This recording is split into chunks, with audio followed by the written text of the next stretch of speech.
Alright, so let's talk now about the stroke rendering function in Redraw, which is also a widely used function. It's a function that works very similarly to the idea generation function, but it was trained and designed specifically for generating strokes, okay? So, what exactly are strokes? They're the sketches, the drawings we make by hand, or the drawings we generate using software. And to get started here, I'm going to pull up this image. You might have even seen it in Redraw's ads. It's very simple, as I've explained in some other lessons, but the engine is the Redraw version, so it might be that by the time you're watching this lesson, we already have new engines available for you to use here. And basically, these are updates that we keep releasing within Redraw.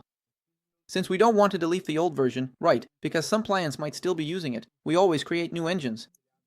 So I'm going to click here on the V2 engine, and now it already gives me the option to upload a reference or to choose a style. And Dennis, here, let's pick a style. I'm going to type in country house here and let's see what it generates for me.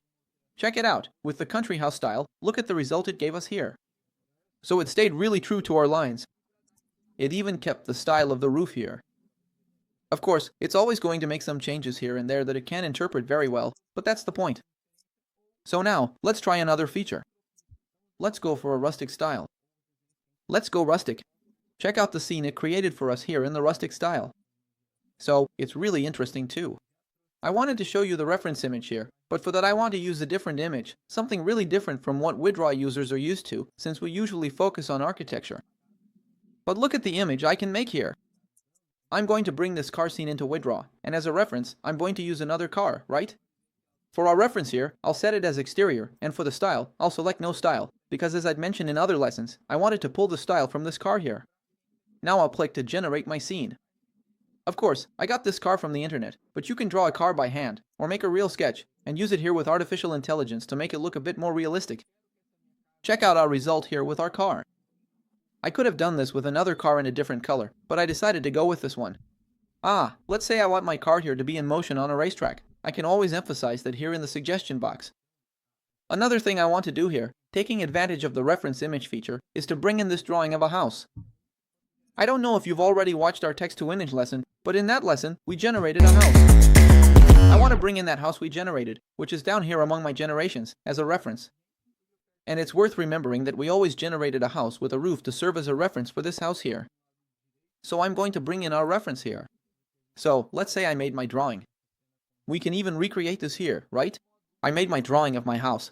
Of course, this one here is also a 3D artwork. It's not exactly a hand-drawn sketch, but I could have, for example, this image here, look, which is a hand-drawn sketch, and I want to show it in this one.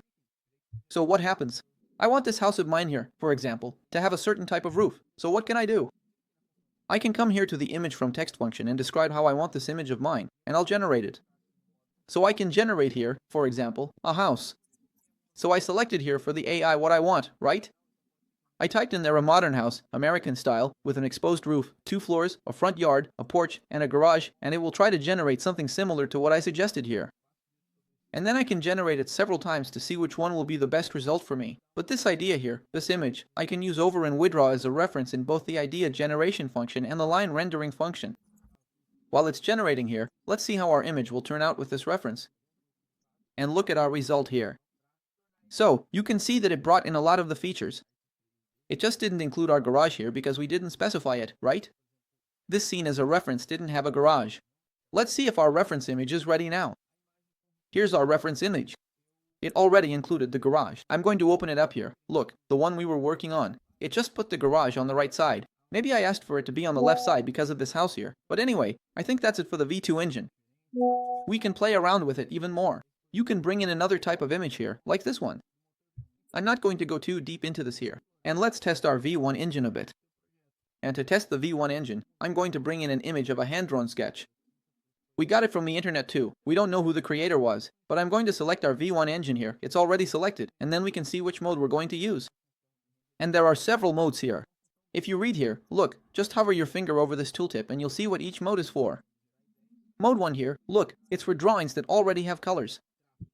Mode 2 is ideal for drawings that don't have colors, and Mode 3 works very similarly to Redraw's V2 mode, where it lets you add a reference. So let's go with Mode 2. Let's put a style here, country house, and see what kind of result it gives us. Check out the result it gave us here. Maybe it interpreted it as snow, since it was pretty scratched out here, so that's why we got this result. Let's do a test here in Mode 3 of this function. I'm going to pull up that image we already tested. I'll set it to mode 3 and drag in our reference. Why do I want to show you this? Because I know it makes a little difference in the results. Look, this was our result here using mode 3 of the V1 engine. So you'll see that each engine has its own differences, its own improvements.